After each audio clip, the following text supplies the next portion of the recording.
You are listening to a new episode of the Post Game Report podcast. I am your host, JVB. So I want to talk about a little story. Um, I was in vision therapy today, and the guy that basically has been, providing therapy since day one. Uh, some way, somehow, we started talking about video games. I think I had mentioned it, like a year and a half ago or something like that. And he told me his dad, his brother are big Halo fans. So since that day, every time I go to, every week we talk a little bit about video games, and he's a huge Halo fan. Not as big as I am, but his father, who is well in his 60s, is probably as big of a Halo fan for the fact that he's still fanboying for Halo, right? He even got. So I asked him if he's going to watch the show today, and he said that, he's going to go back home. I believe he's from Boston and or Philadelphia, something like that. And they're going to watch it together. So that's pretty cool. So I watched it, and they warned us ahead of time that this wouldn't be a Halo we're accustomed to seeing, and that Master Chief himself would be unmasked. Um, if you watched Black is the New Orange, the New Black, I believe. Liev Shriver, his brother, played one of the correction officers with the mustache. He's Master Chief, and this guy has been in several movies. Really, really good actor. I like him as an actor. So he's Master Chief, and it's kind of weird because Reach is in this. So this takes place before New Bamboza, before Earth is discovered.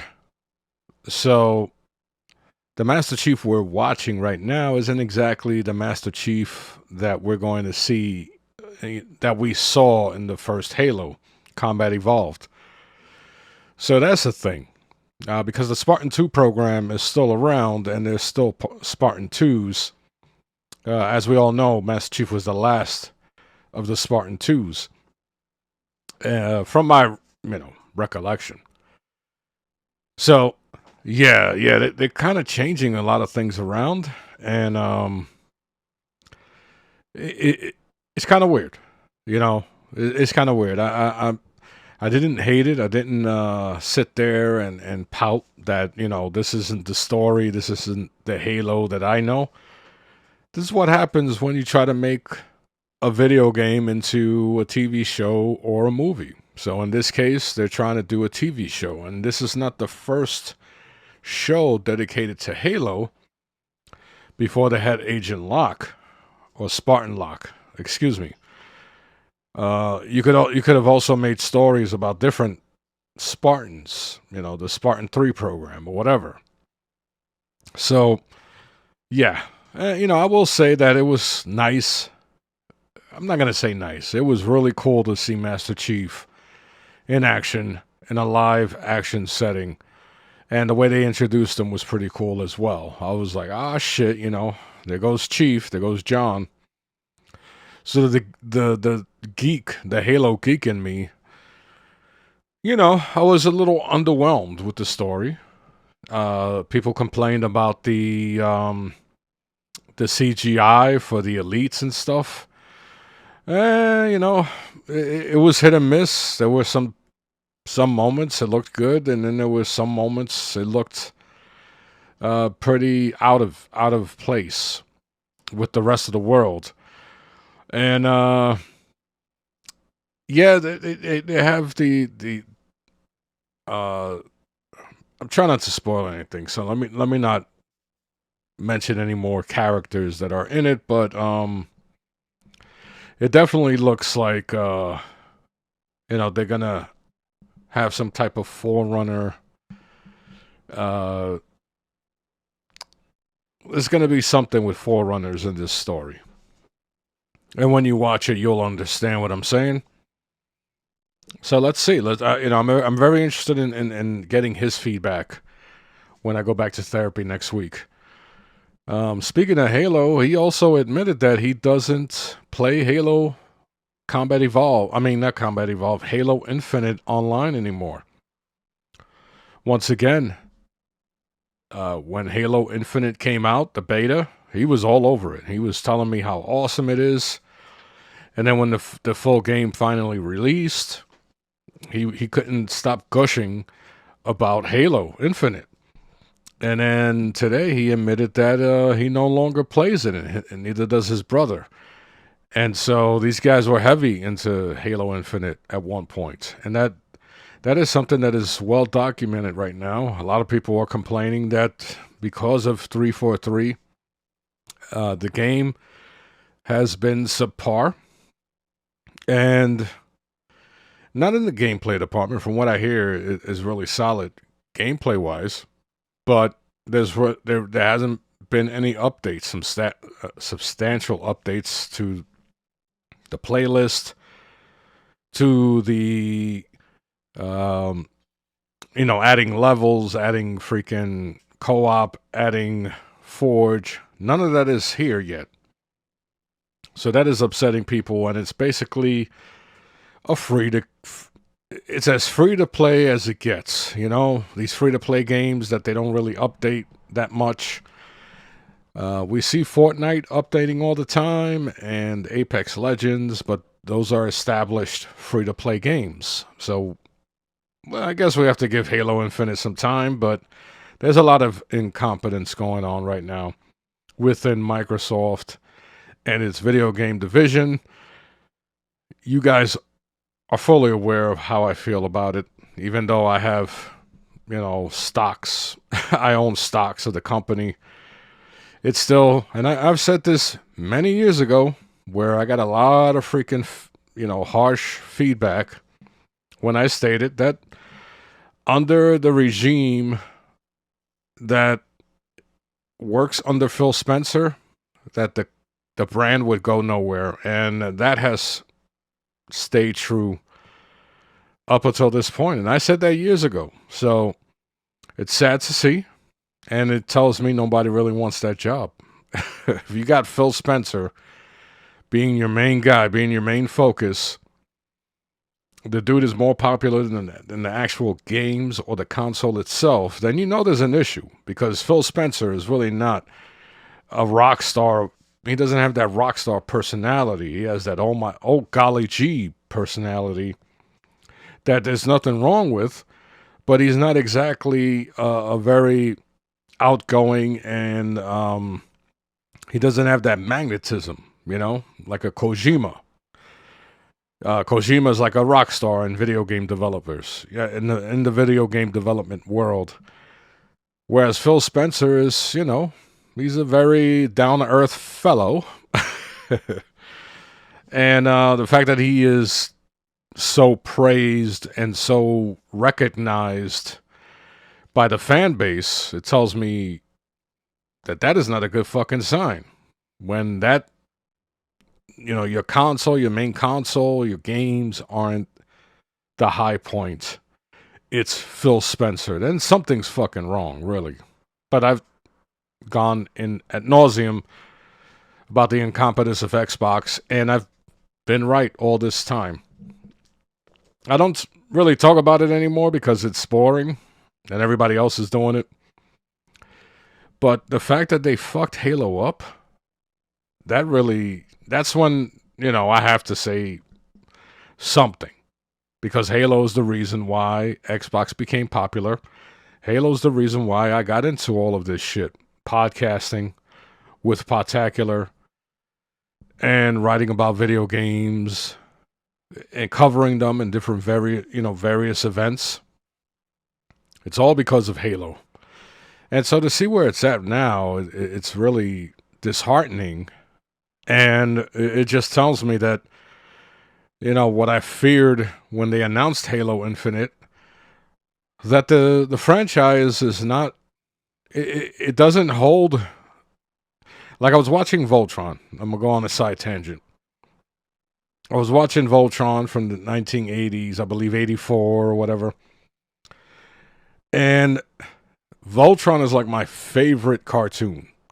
And I have a bunch of Voltron figurines and Voltron memorabilia in my house. But I was watching an episode of the old Voltron show and I was like, damn, this thing doesn't hold well. Doesn't hold up. And I was like, all right, maybe this should live in my memory banks and it will be much better than what I remembered it. Because right now it doesn't hold up. So the same applies to me with Halo. It's like, all right, let it live where it lived, let it be remembered for what it was, and let's not tarnish. Halo 5 didn't do that well. And, you already, Halo 4 was okay. It was actually pretty good. Halo 5, yeah, the story was weak. Nice visuals, though. Multiplayer wise, it was good. But you saw the downward trend. So on a sine wave, as it goes up and down, well, you see Halo going down right now. Could it go back up? Maybe. But you have to look at the history. Ever since 343 took the realms, it hasn't lived up to where it used to be, where Halo used to be. So who really made it successful? Bungie or the fan base? And in my opinion, it's a little of both. And if the fan base is not behind the product and the studio, and we already see that the studio itself can't create something that's going to wow us, so that's a recipe for disaster. That's not a good combination. So yeah, right now Halo's in a lot of the franchise is struggling, and that's all due to the studio and Xbox. I mean, they fucked it up, man. It's such a shame. What hasn't been boring is the NFL offseason. There have been a lot of moves. Watson going to the Browns, Tyreek Hill going to the Dolphins, Wilson going to Denver. It's been a real crazy offseason. And I've been a football fan since the 80s. And, I got into football and there wasn't free agency. There was actually something called Plan B. And, that's how free agency started. But back in the day, you could have your favorite players lasting, staying with the same team for the entire careers, a la LT and Phil Simms. Actually, trying to remember if Phil Simms played for the Browns, but yeah, I mean, you don't have that anymore. You don't have that where a player can stay with the team that drafted him. And that sucks for the fan base because, let's say you sign a great player and they're on that 4-year rookie deal. You buy the jersey, the player, the individual becomes a freaking all-pro. Let's say Aaron Donald, right? It looks like Aaron Donald might actually finish his career with the Rams. But, here's a good example. J.J. Watt. J.J. Watt, when he was drafted by the Texans, and he was getting multiple 20-sack seasons, it was like, holy crap, man, this guy is a Texan for life. And then they brought in Jadeveon Clowney, and you swore, holy shit, this is going to be a dynamic duo that we haven't seen in many fucking years. But then all of a sudden he gets traded. Or actually, he signs as a free agent with the Cardinals. And Clowney has been in so many freaking teams. He's actually a free agent right now, and nobody has signed him. So, and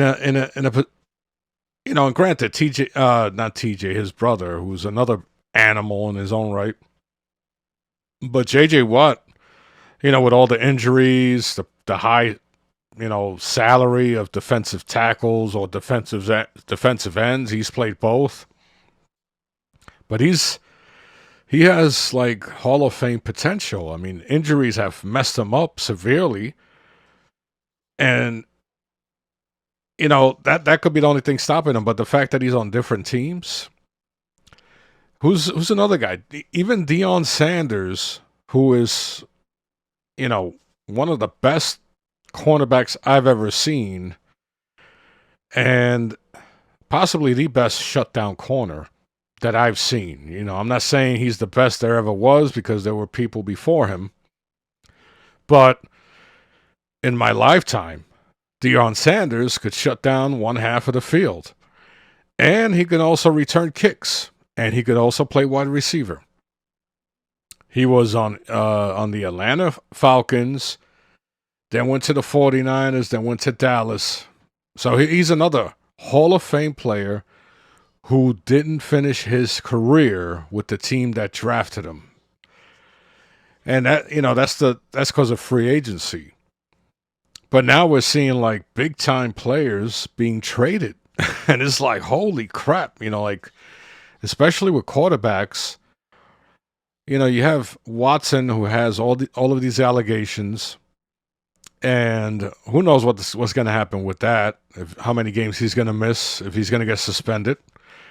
And then you have Baker Mayfield, who was the starting quarterback for the Browns, and at one point they were a game away from actually going to the Super Bowl with Baker Mayfield as their quarterback. He was actually the Messiah. He was the savior. The Browns had many draft picks at quarterback that failed miserably. So Baker Mayfield was the one that broke the mold. But now here we are again with Baker Mayfield being the number one pick. 3 years ago? Right? It's been 3 years ago. Or 4 years ago. Because I believe he and Daniel Jones came out the same time or something like that. And now they can't even trade him. Nobody wants to trade for him. So if they cut him, the Browns may not get any compensation that they're hoping to get. So they're going to have to settle for less. And Mayfield's not going to sit around and say, yeah, while Watson is coming off suspension, I'll cover for the team. No, they're not going to do that because the Browns haven't looked out for him. So that's really crazy. To me, that is a crazy situation. You have Matty Ice, from Atlanta Falcons going to the Colts. And then you have, who else left? Trubisky, I believe, went to, I don't even know where he went to. Mitchell Trubisky, another guy who was drafted like in the top 5 of his particular draft. And he didn't work out in Chicago with the Bears.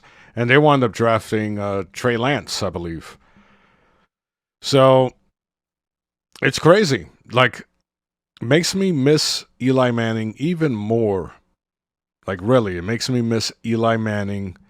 Eli Manning was one of those guys who wasn't hurt. And when he was, it's the NFL.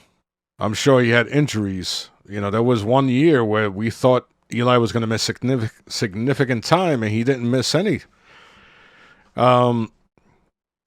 He was there all the time. He was there for New York Giants fans, and now you see, even with Daniel Jones, the kid was getting beat up. They were using him as a runner. He lowers his shoulder against a linebacker, and now he has neck issues. So let's see how far along he is with that. Supposedly he's doing well and he's ready to go. But what happens this season with Daniel Jones? The fear of him getting hurt is legit. And the Giants signed Tyrod Taylor as a backup. So there's an opportunity that we could see Tyrod Taylor as a starting quarterback for the New York Giants. So it seems like the biggest moves are quarterback focused. And I'm sure a lot of that has to do with salary, with the salary cap, with the age of these quarterbacks. Watson is still a young quarterback. Baker Mayfield is still a young quarterback. But Baker Mayfield, he has that attitude, and some people don't want to deal with it. But to Baker Mayfield's defense, he's been a walk-on. He had a successful college career, and then he was drafted number 1 in the NFL and had some success with the Browns. That has a lot to do with that attitude, that cocky attitude, that I'm never going to fucking give up. I'm never going to be what you guys assume I'm going to be. I'm going to be better than I am supposed to be. And that's the type of attitude Baker Mayfield has.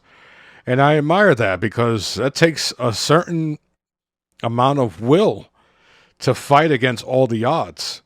And Baker Mayfield doesn't have the strongest arm. He's not the tallest quarterback. And he's one of those individuals that there's a gray line between you liking them and you not liking them. And it seems like Baker Mayfield is that.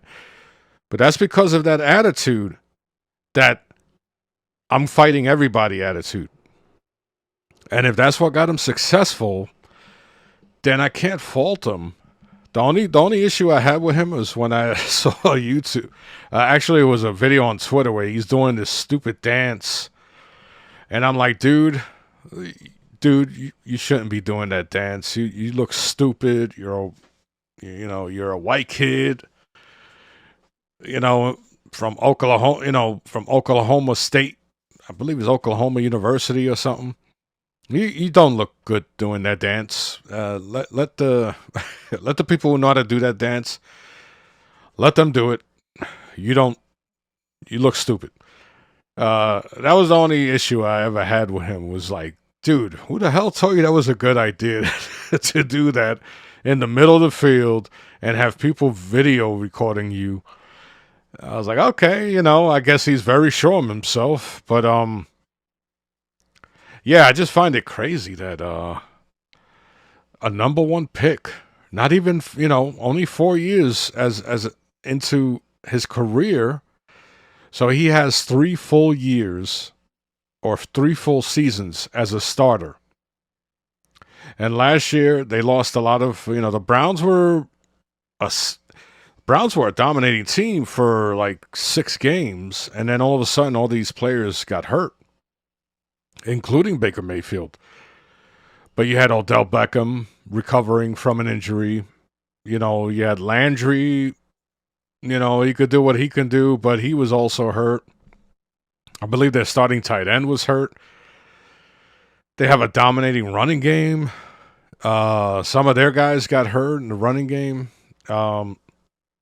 Defensive players were dropping. So, yeah, Baker Mayfield didn't have like a super good season as a quarterback. When opportunities were there, he was missing a lot of opportunities, but you just don't know. You don't know how that upper body injury was affecting his motion, whether he had to compensate. But then again, look, you can admire somebody who's like, yo, I want to play. But you also have to, you also have to consider that football is a team sport. So if you're not 100%, let the guy who is 100% play.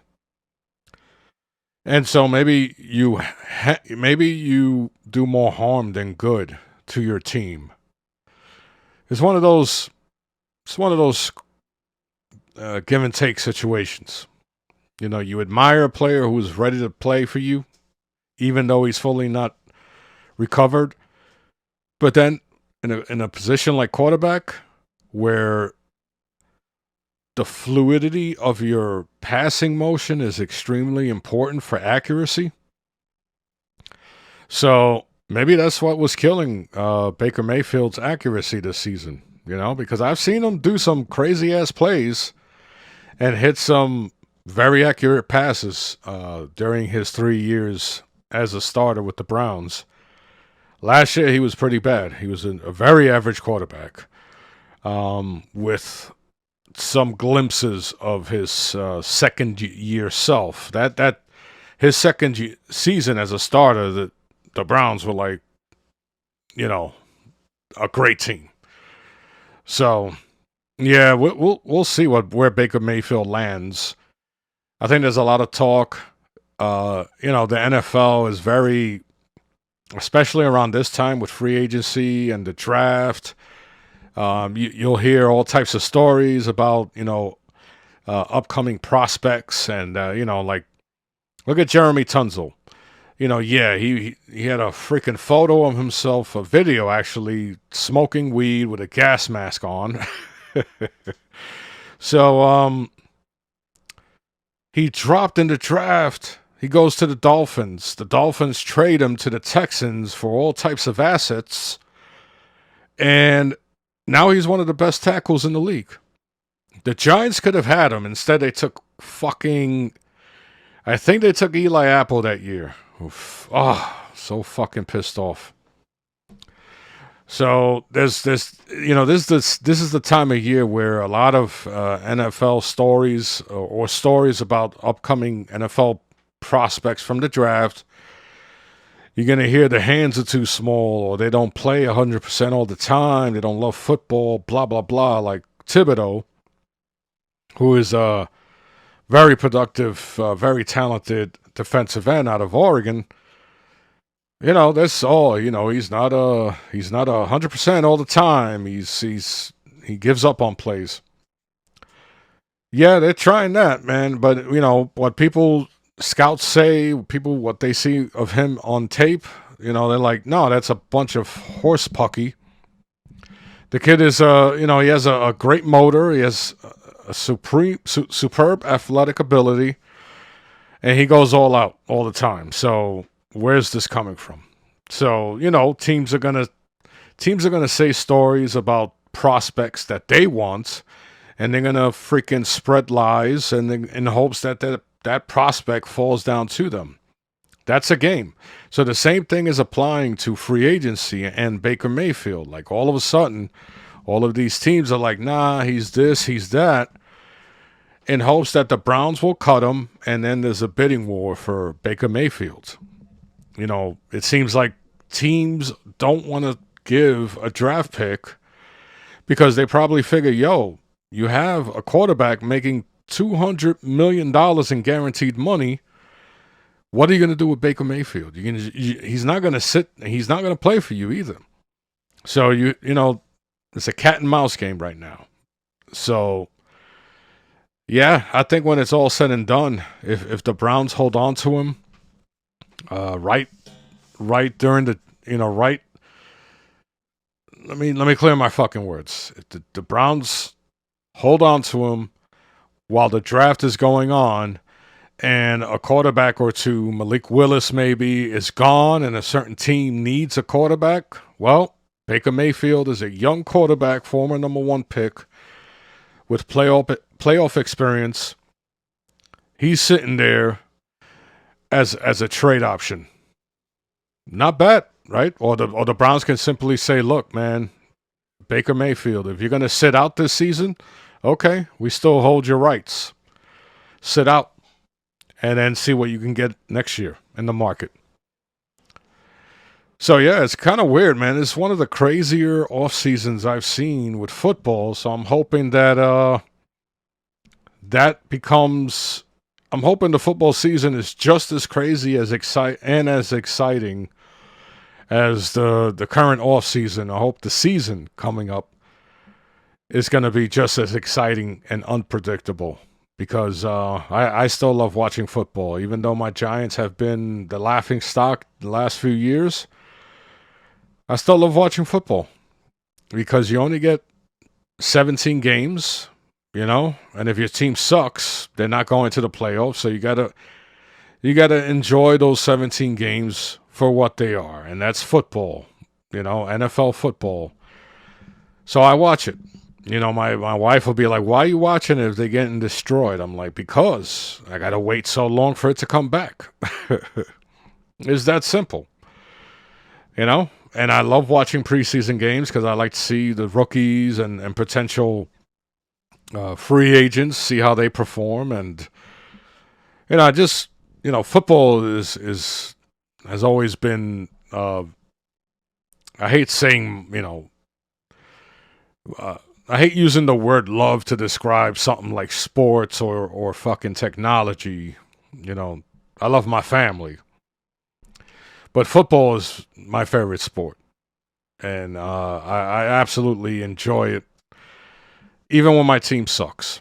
So based on this off season, this is going to be a very exciting season to watch. I know my Giants. They are rebuilding. They have a new coaching staff. They don't have a lot of talent on the offensive line. They have to rebuild that. Barkley seems like he may no longer be a Giants after this season. And I really like Saquon Barkley. But even Daniel Jones might not be a Giant after this season. So it's going to be a very interesting season.